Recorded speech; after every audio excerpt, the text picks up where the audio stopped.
भारत माता की जय। भारत माता की जय। भारत माता की जय। भारत माता की जय। भारत माता की जय। आप सभी को मेरा नमस्कार। मंच पर विराजमान वी सतीश जी, विनय सेठ बुद्धे जी, आशीष जी, रविंद्र साठे जी, सुरेश जी जैन और मेरे सभी सहृदय भाइयों बहनों साथियों, आज का विषय दो भागों में है। पहला जेएनयू का प्रकरण और दूसरा प्रगतिशील आतंकवाद। दूसरा भाग है प्रगतिशील आतंकवाद। मैं उससे शुरू करना चाहूंगी। मुझे याद आती है 2008 की घटना। Delhi university BA honours history में पढ़ाया जा रहा था सेकेंड ईयर में 300 रामायण बाय A.K. रामानुजन। उसमें क्या पढ़ाया जा रहा था? उसे पढ़ाया जा रहा था रावण की छींक से सीता पैदा हुई। रावण सीता का बाप था। रावण ने 8 महीने का गर्भ धारण किया और 8वें महीने में उनकी छींक के बाद नाक। लक्ष्मण और सीता के अनैतिक संबंध थे। हनुमान लंका में शयन कक्षों में विचरते थे कि वहां पर क्या हो रहा है। ये सब जब पढ़ा देखा तो हाई कोर्ट में केस फाइल किया कि ये सब गलत पढ़ाया जा रहा है, इसको हटना चाहिए। हाई कोर्ट ने कहा Hindu should be more tolerant, ऐसा कहा और हमें कहा वी कैन नॉट इंटरवीन। ये तो यूनिवर्सिटी का काम है, वो देखेगी क्या पढ़ाना है क्या नहीं पढ़ाना। हम सुप्रीम कोर्ट गए। सुप्रीम कोर्ट में chief justice K G. Balakrishnan, no no no no no no, we can not intervene here, we can not do anything in this is democracy. हमने कहा ठीक है, वाइस चांसलर के पास जाएंगे, इतनी लिबर्टी हमें ग्रांट कर दीजिए। Liberty granted. हम लोग वाइस चांसलर के पास लगातार गए, उनको दिखाया कि ये पढ़ाया जा रहा है, किसी भी धर्म के विरोध में ऐसा आप नहीं पढ़ा सकते, तो एक धर्म विशेष के विरोध में क्यों पढ़ाया जा रहा है, इसको चेंज कीजिए। अकेडमिक काउंसिल में कुछ प्रोफेसर से बात की और अल्टीमेटली अकेडमिक काउंसिल को लगातार परस्यू करने के बाद इस विषय को हमने सिलेबस से हटवा दिया। दूसरा केस वेंडी डोनिगर की एक किताब थी Hindus and alternative history, published by penguin publishers. उस किताब में क्या था? ये शिकागो बेस्ड प्रोफेसर है, उसकी किताब में था Mangal Pandey was a drug addict, नशेड़ी था। झांसी की रानी was loyal to the British. Vivekananda ji और गांधी से पूछा गया कि आप रात के भोजन में क्या खाएंगे? उन्होंने कहा हमें गौ मांस परोसा जाए। इतने इंसल्टिंग रेफरेंसेस हिंदू गॉड्स और गॉडेसेस के प्रति थे और शिवलिंग के आकार पर इतनी भद्दी टिप्पणी थी उस किताब में कि मैं यहां से कह भी नहीं सकती। ये किताब देखी तो हमने सिविल सूट फाइल किया, शिक्षा बचाओ आंदोलन की ओर से। 4 साल तक वो सिविल सूट हमने कोर्ट में लड़ा। हमारे जो वहां पर क्लाइंट थे दीना दत्ता जी, 85 साल की उम्र में रोज सुबह 10 बजे वहां खड़े हो जाते थे। ना पेंगुइन आता ना मेरी डोनिगर आई। अल्टीमेटली समन्स पहुंचे और जब ध्यान आया कि हम लोग क्रॉस एग्जामिन करेंगे, हमने क्रिमिनल केस फाइल किया, वो हमारे ऑफिस आ गए और ऑफिस आकर कहा हम समझौता करना चाहते हैं। हमने कहा क्या समझौता करना चाहते हैं? कहते बहुत ही खराब किताब है, इसको विड्रॉ करेंगे। हमने कहा 5 साल के बाद ध्यान आया आपको? नहीं, बहुत खराब किताब है, हम पूरे हिंदुस्तान से किताब विड्रॉ करेंगे, जो अवेलेबल है किताबें उसको पल्प करेंगे और दोबारा इस किताब को हिंदुस्तान में नहीं छापेंगे। हमने कहा ठीक है, आप लिख के दीजिए। उन्हें लिख के दिया, सेटलमेंट एग्रीमेंट हुआ। ये सेटलमेंट हमने कोर्ट में दिया और केस विड्रॉ किया। हमारे लिए ये रोज के फाइट करते हुए 10 केसेस में से एक केस था। लेकिन इन दोनों केसेस के बाद जो बवाल हुआ, तब पहली बार देखा कि बौद्धिक आतंकवाद इन प्रगतिशीलों का क्या होता है। दिल्ली यूनिवर्सिटी से लेकर Hindustan times, times of India और बाकी अखबारों से लेकर BBC, New York times, French newspaper, वहां हेडलाइंस क्या बनी? Freedom of speech under threat.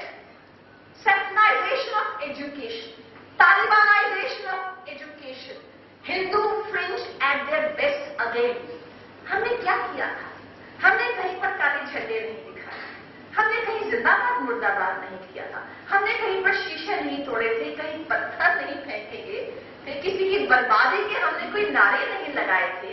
हम केवल कोर्ट में गए, एक लीगली वैलिड बैटल फाइट की और जीत गए। हमने और कुछ तो नहीं किया था, लेकिन ऐसा पोर्ट्रे किया गया कि हम लोगों के सिर पर 2 सींग होंगे, और जो पहले रावण की और कंस की शक्ल होती हुई हम लोग उसे बिरादरी को बिलोंग करते। और इसमें केवल और केवल इन दोनों बातों में एक ही समानता थी कि हिंदू धर्म को गाली दी जा रही थी। ऐसी किताब मुझे दूसरी मार्केट में कोई नहीं दिखी जो पढ़ाई जा रही हो जहां किसी धर्म विशेष को गाली दी जा रही है।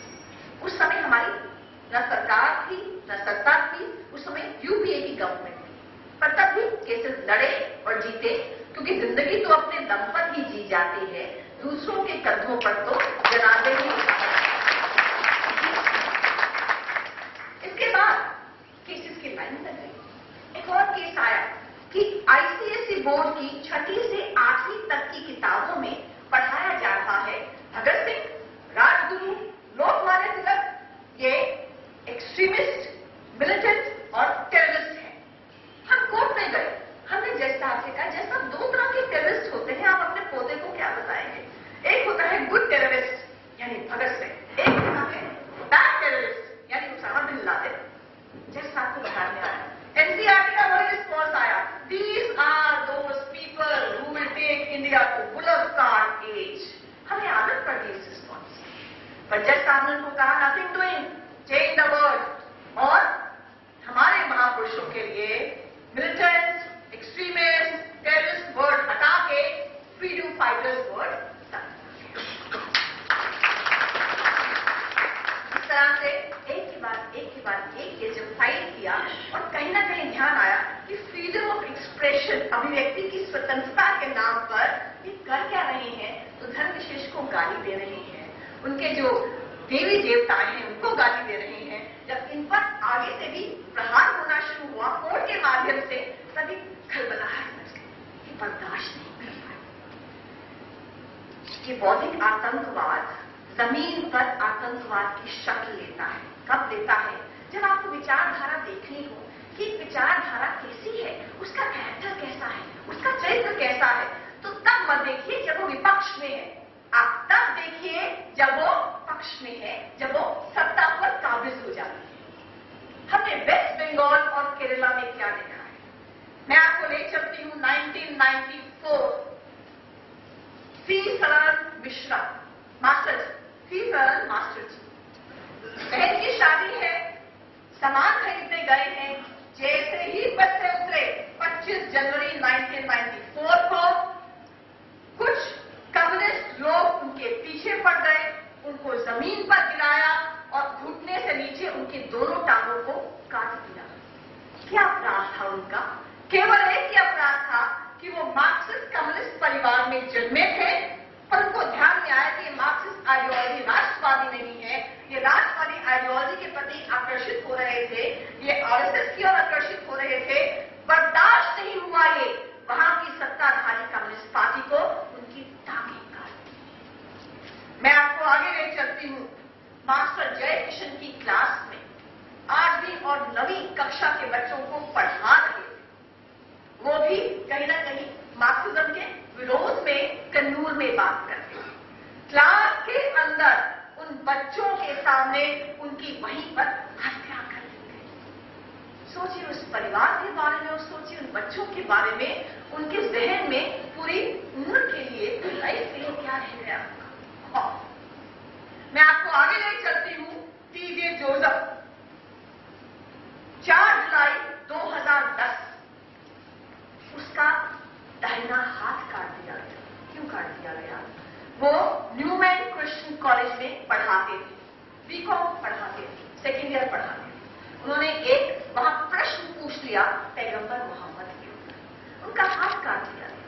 हाथ काटने के बाद उनके परिवार को कहा गया कि आप कहिए कि हम माफ करते हैं इनके एक्यूज को। उसके बाद कॉलेज में इनको नौकरी से निकाल दिया गया और 19 मार्च 2014 में इनकी बीवी ने फांसी लगाकर आत्महत्या कर दी कि घर में खाने को लादू नहीं। अभी 1 महीना पहले 15 मार्च 2016 को 27 वर्षीय सुजीत के घर में जाया गया। उसके घर में घुसकर उसके पेरेंट्स के सामने उसका कत्ल कर दिया। तो आखिर सहने की भी सीमा होती है। सागर के उर में भी ज्वाला सोती है। मर्यादिल कभी बवंडर बन ही जाता। भोले शिव का तीसरा नेत्र खुल ही जाता। बौद्धिक आतंकवाद और आतंकवाद सहने के बाद जब राष्ट्रवादी लोग आगे से कहते हैं अब और नहीं सहेंगे ना फिरना और आगे से प्रहार करते हैं, कानूनी रूप से जो सही होता है इसको इंटॉलरेंस कह दिया जाता है और कहा जाता है मेरा भारतवर्ष असहिष्णु हो गया है, इंटॉलरेंट हो गया है। आइए अब आपको जेएनयू ले चलती हूं। सन 2000 मुशायरा हो रहा है, बहुत ही सेक्युलर मुशायरा हो रहा है। सेक्युलर कैसे हो रहा है कि इंडो पाक मुशायरा हो रहा है। इंडिया और पाकिस्तान से यहाँ पर शेरोशाही करने के लिए बहुत से लोग आए हैं। अच्छी बात है, आना ही चाहिए, पड़ोसियों में तो सद्भाव रहना ही चाहिए। और भारत तो मुस्लिम कुटुंबकम में विश्वास करता है। कुछ लेफ्टिस्ट ने ऑर्गेनाइज किया है मुशायरा सन 2000 में। वहां धीरे धीरे जब हिंदुस्तान की बात होती है, हिंदुस्तान की आर्मी की बात होती है, तो वहां पर हिंदुस्तान को और आर्मियों को गालियां देनी शुरू करते हैं, अब्यूज करना शुरू करते हैं वहां उपस्थित पाकिस्तानी शायर। वहां 2 शरणार्थी जो सैनिक हैं, भारतीय सेना के जवान हैं, वो छुट्टी पे दिल्ली आए हुए थे और दिल्ली से जेएनयू आए। वो प्रोटेस्ट करते हैं कि गलत है, आप हमारी भारतीय सेना को गाली नहीं दे सकते। वो लेफ्टिस्ट स्टूडेंट्स उनको मारते हैं, वो अपना आई कार्ड दिखाते हैं, हम भारतीय सेना के हैं, हम सैनिक हैं, हम ऑब्जेक्ट कर रहे हैं। उनको और मारा जाता है और इतना मारा जाता है कि अल्टीमेटली उनमें से एक भाई जेब से पिस्तौल निकालता है, हवा में फायरिंग करता है, अपनी जान बचाता है। मैं ये नहीं कहती कि पूरा जेएनयू खराब है, ऐसा बिल्कुल नहीं।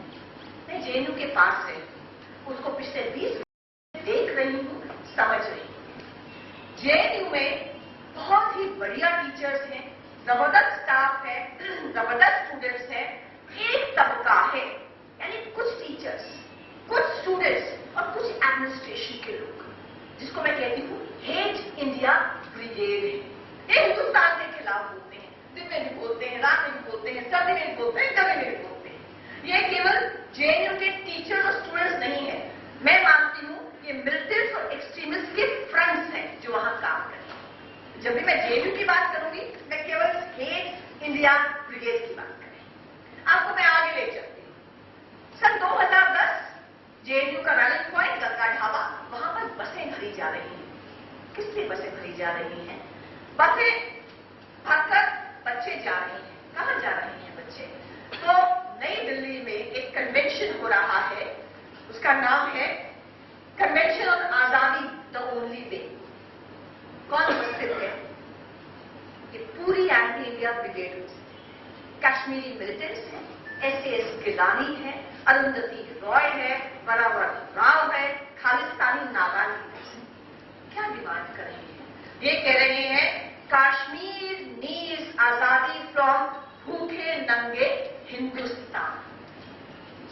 मैं और आगे ले चलती हूं।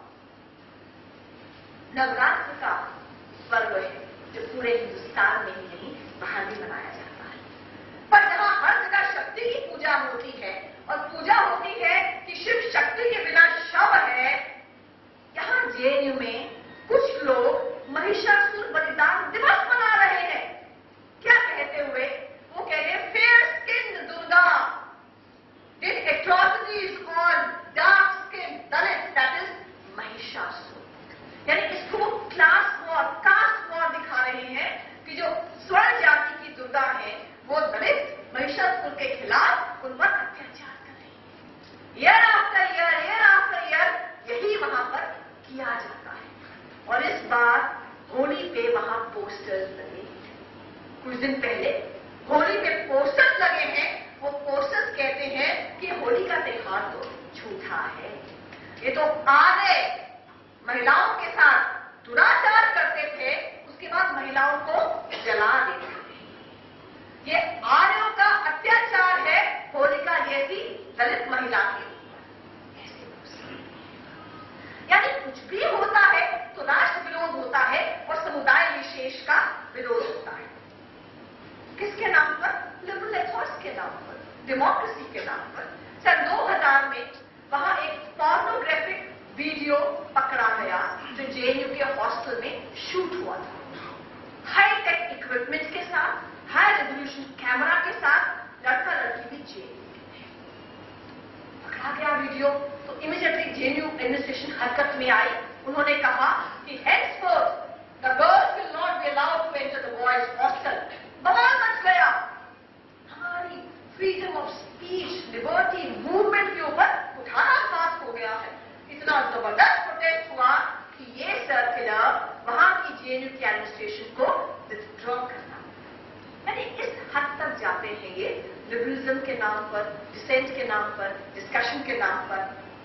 दे have been mocking at the Indian state कि हम तो ये सब करेंगे, हम तो हर वर्ष यहाँ कश्मीरी मिलिटेंट्स को बुलाएंगे और यहाँ इजराइल का कोई नहीं आ सकता, अमेरिका का कोई नहीं आ सकता। हम यहाँ पर नक्सल लीडर्स को बुलाएंगे। They will touch us. They have been mocking at the Indian state. They have been challenging the Indian state. And this is the first time in the history of last 40 years when we had the nationalist government at the center and they responded that you dare us, we accept your challenge and we will touch you. And they touched them. अब बिलबिलाहट क्या है? हिंदुस्तान की सरकार ने हम पर हाथ कैसे डाल दिया? क्या हुआ था 9 फरवरी को? हम सबको मालूम है, पर मैं एक बार वो परिपेक्ष में रखना चाहूंगा। 9 फरवरी से पहले पोस्टर बने थे। इन पोस्टर्स को आप 8 फरवरी तक हटाए नहीं। पोस्टर क्या कहता था ये हमारे लिए इंपॉर्टेंट है।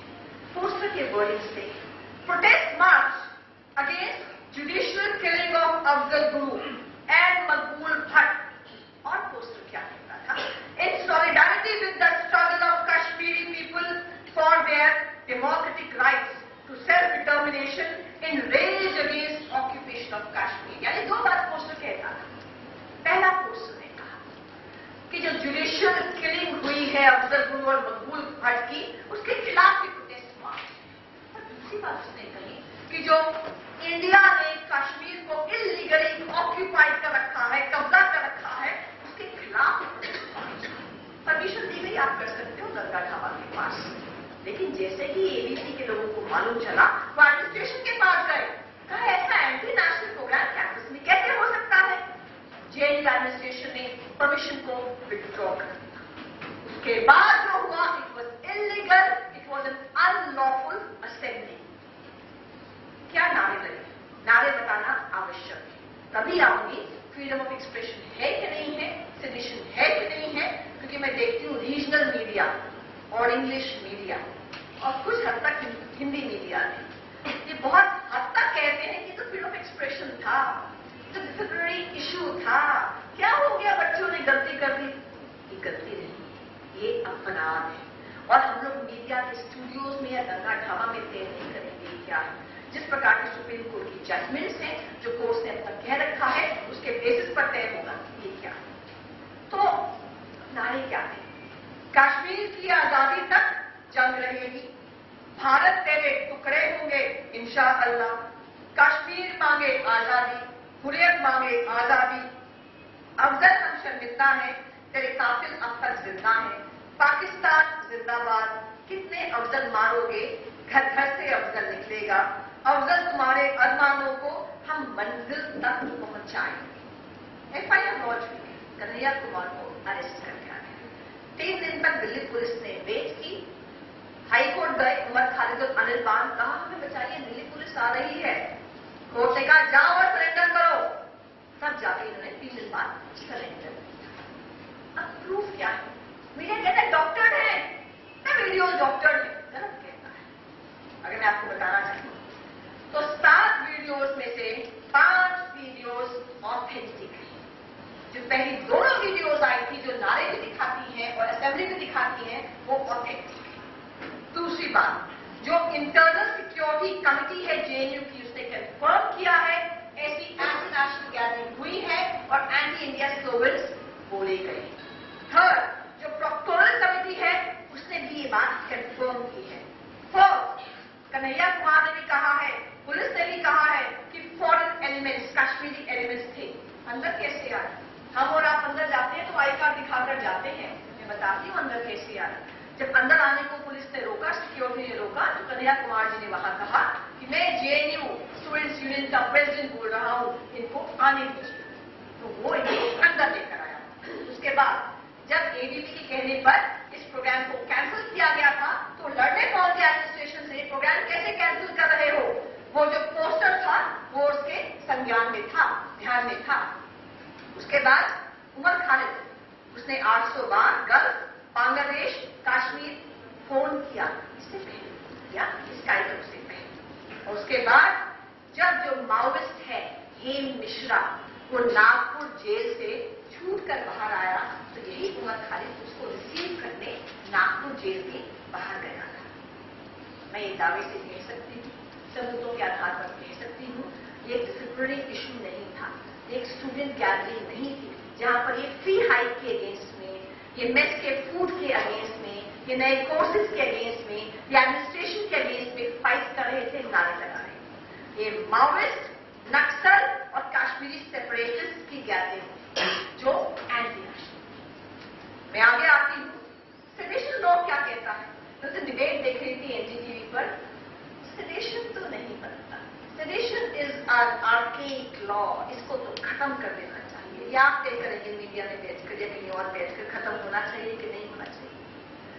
सेडेशन 124 AIPC क्लियरली कहता है, एनी वर्ड स्पोकन, रिटन और visible representation which attempts to incite or incites disorder, violence, lawlessness, hatred, contempt, disaffection against a legally elected government is sedition। यानी कोई भी शब्द या कार्य करते हैं जो एक विधि द्वारा चुनी हुई सरकार के विरोध में हिंसा भड़काता है या नफरत फैलाता है, वो राजद्रोह है, सedition है। अभी कहते हैं 1870 का ब्रिटिशर्स लेकर आए थे, भारतवासियों पर दमन करने के लिए लेकर आए थे, इसको खत्म करना चाहिए। इसके तहत एनी बेसेंट, लाला लाजपत राय, गांधी जी, ये सब अंदर जेल में गए थे, इसको समाप्त करना चाहिए। नहीं, सुप्रीम कोर्ट 1962 की जजमेंट में, केदारनाथ साहनी की जजमेंट में क्लियरली कहती है, जो 7 जजेस बेंच की जजमेंट है, वो क्लियरली कहती है कि अगर आपके शब्द में, आपके कार्य में, it has intention to incite, it has tendency to incite violence against a legally elected government, it is still an offence. यानी कि केवल आप कुछ कर रहे हैं, उसका असर हो रहा है, ऐसा नहीं है। अगर आपके किसी भी शब्द में, किसी भी कार्य में अगर नियत भी है हिंसा भड़काने की, या उसमें टेंडेंसी है हिंसा भड़काने की, एक विधि द्वारा निर्वाचित चुनी हुई गवर्नमेंट के खिलाफ, वो सेडिशन है, वो ऑफेंस है। इसलिए लॉ क्लियर है। जो कंफ्यूजन है या मीडिया में है या लोगों में है, या ये मैन्युफैक्चर्ड कंफ्यूजन है, जैसे वो मैन्युफैक्चर्ड डिबेट थी ना इंटॉलरेंस की, ऐसे ये मैन्युफैक्चर्ड कंफ्यूजन। आगे, freedom of expression is under threat. अभिव्यक्ति की स्वतंत्रता खतरे में है। क्या है अभिव्यक्ति की स्वतंत्रता? मैं अगर कहती हूं कि मुझे किसी व्यक्ति का चेहरा पसंद नहीं है, उसके कपड़े पसंद नहीं है, चलेगा। मैं कहती हूं मुझे चेहरा पसंद नहीं है, मैं जलाकर राख कर दूंगी, घर के सब लोगों को समाप्त कर दूंगी, वो मेरी अभिव्यक्ति की स्वतंत्रता नहीं है। यहां क्लियरली आर्टिकल 19(1)(a) देखेंगे, every citizen in India has right to speech and expression. Subject to 119(2) आ जाता है, subject to public morality, public order, incitement to offense, foreign relations, unity, integrity of the country। इसी को श्रेया की judgement में supreme court clearly कहती है, अभिव्यक्ति की स्वतंत्रता के 3 आयाम हैं, 3 कंपोनेंट्स हैं। पहला डिस्कशन, दूसरा एडवोकेसी, तीसरा इंसाइटमेंट, भड़काना। तो आप और मैं डिस्कस कर सकते हैं, मैं अपनी बात को यदि मैं हिंसा भड़काती हूं, वो अभिव्यक्ति की स्वतंत्रता नहीं है। लॉ क्लियर है, कानून क्लियर है, पर जाने क्यों ये कंफ्यूजन फैलाई जा रही है। अब कहते हैं बलवंत सिंह की भी जजमेंट है, मैंने देखा, इसलिए मुझे लगा मैं ये टॉकिंग पॉइंट आपको जरूर दूं। बलवंत सिंह की जजमेंट है, सुप्रीम कोर्ट कहती है स्लोगन लगाना कोई हिंसा नहीं है। बलवंत सिंह की जजमेंट आई थी 1984 में, केवल 2 जजेस की जजमेंट थी सुप्रीम कोर्ट। उसमें एक सरकारी कर्मचारी था बलवंत सिंह, वो खड़ा हुआ, उसने कहा खालिस्तान जिंदाबाद, खालिस्तान जिंदाबाद। ना उसके पीछे कोई बोला, ना उसके आगे कोई बोला, ना वो किसी भीड़ को लीड कर रहा था। तो सुप्रीम कोर्ट ने कहा कि केवल उसने ये स्लोगन्स बोले हैं, उसकी इंटेंशन मंशा हिंसा भड़काने की नहीं थी, तो वो जजमेंट यहाँ एप्लीकेबल है ही नहीं। लेकिन इस केस में क्या हुआ, अगर आपको ध्यान आए, इस केस में स्पायरलिंग इफेक्ट हुआ, हिंसा कैसे बढ़ती। मुझे ध्यान आता है कश्मीर में वो जो मीडिया कवरेज में वो रिपोर्ट देखी, जिसमें वेलकम जेएनयू के पोस्टर्स पकड़ के लोग सिक्योरिटी एजेंसीज के ऊपर पथराव कर रहे, वो अपने आप को बचा रही थी। वेलकम जेएनयू के पोस्टर्स थे, साथ में आईएसआईएस के, पाकिस्तान के फ्लैग थे, अफजल गुरु की तस्वीर थी। मुझे ध्यान आता है कश्मीर यूनिवर्सिटी के अंदर जो स्टूडेंट्स ने नारे लगाए कि कितने कन्हैया पकड़ोगे, घर घर से कन्हैया निकलेगा। जादवपुर यूनिवर्सिटी की मार्च आप सबने देखी, जिसने कहा कश्मीर बोले आजादी, नागालैंड बोले आजादी, मणिपुर बोले आजादी, छीन के लेंगे आजादी, गिलानी बोले आजादी, हुर्रियत बोले आजादी। इसलिए स्पायरलिंग इफेक्ट तो हुआ है, नफरत तो हुई है, हिंसा तो भड़की है, कोई कह नहीं सकता कि देशद्रोह नहीं है। और फिर लोग कहते हैं आप यूरोप में देखिए कितना लिबरलिज्म है, कितनी डेमोक्रेसी है वहां पर। आई एम सॉरी, यूरोप की कंडीशन हिंदुस्तान की कंडीशन में जमीन आसमान का फर्क है। हिंदुस्तान में पंपोर की घटना मुझे याद आती है और आपको भी याद आएगी, जब पंपोर में आतंकवादी एक बिल्डिंग में छुपे हुए थे, लोगों को बंदी बना रखा था। यहां हमारी आर्मी के जवान लगातार उनसे 48 आवर की गन बैटल कर रहे थे। यहां पर हमारे 2 कैप्टन शहीद हुए, इसमें से एक पवन कुमार जेएनयू का था, बाकी 2 कैप्टन, 3 जवान शहीद हुए। आप ये आतंकवादियों से लड़ रहे हैं, आसपास की मस्जिदों से नारे लग रहे हैं जीवो जीवो पाकिस्तान, और पीछे से जहां लगभग 500 लोगों की भीड़ इकट्ठी है, वो इन पर पत्थर फेंक रही है आर्मी के ऊपर, और क्या कह रही है, भारत तेरी मौत आई, लश्कर आई, लश्कर आई। क्या आपने अमेरिका के बम ब्लास्ट के बाद, फ्रांस या ब्रुसेल्स के बम ब्लास्ट के बाद सुना था न्यू जर्सी मांगे आजादी, न्यूयॉर्क मांगे आजादी, ओसामा तेरे अरमानों को मंजिल तक पहुंचाएंगे? कहीं सुना आपने कि अमेरिका तेरे टुकड़े होंगे इंशाअल्लाह, अमेरिका की बर्बादी तक जंग रहेगी? कोई बोल सकता है वहां पर? सिचुएशन जो हिंदुस्तान में है, सिचुएशन जो वहां है, उसमें जमीन आसमान का फर्क है। अब मैं अंतिम बात की ओर आती हूं। कहा जाता है कन्हैया कुमार को बेल मिल गई, वो भगत सिंह की तरह बाहर आया है। कोई अगर वो 23 पेज का बेल ऑर्डर पढ़ ले तो भगत सिंह की तरह वापस नहीं आया, डांट खाकर बाहर आया। 23 पेजेस में 31 पेजों में केवल डांट लिखी है उसके लिए। जज क्या कहते हैं? जज कहते हैं जब चारों ओर बसंत का माहौल हो रहा है, जेएनयू में शांति क्यों नहीं, यहां शांति का मौसम क्यों नहीं? और इसके लिए इसका जवाब कौन देगा? जेएनयू के टीचर्स देंगे, जेएनयू के स्टूडेंट्स देंगे, जेएनयू के एडमिनिस्ट्रेशन। फिर उन्हें क्या कहा कि यहां जो बच्चे एंटी नेशनल स्लोगन्स लगा रहे हैं, वो राष्ट्र के विरोध में इसलिए बोल पा रहे हैं कि वहां हमारे सीमा पर जो जवान तैनात हैं, वो देश की और इनकी रक्षा कर रहे हैं। इनमें से एक भी बच्चा वहां 1 घंटे के लिए भी सियाचिन पर जाकर खड़ा नहीं हो सकता, सांस नहीं ले पाएगा वहां पर। फिर जज साहब ने क्या कहा? I am at crossroads, मैं समझ नहीं पा रही मैं बेल दूं कि बेल नहीं दूं। एक तरफ ये एंटी नेशनल स्लोगन्स हैं, पर दूसरी तरफ मैं देखती हूं कि स्टूडेंट्स हैं जिनको मेन स्ट्रीम में रहना चाहिए, कुछ समय के लिए जेल में अपना समय बिता कर आए हैं, इंट्रोस्पेक्शन की होगी, कुछ ध्यान में आया होगा, तुम्हें कंजर्वेटिव मेडिसिन का इस्तेमाल करना। जैसा आपने कहा, ये जो एंटी नेशनलिज्म है एक तरह का इन्फेक्शन है, छूत की बीमारी है। इसमें जो पहली लाइन ऑफ मेडिसिन होती है वो एंटीबायोटिक्स होती है, दूसरी लाइन ऑफ मेडिसिन होती है वो स्ट्रॉन्गर एंटीबायोटिक्स होती है।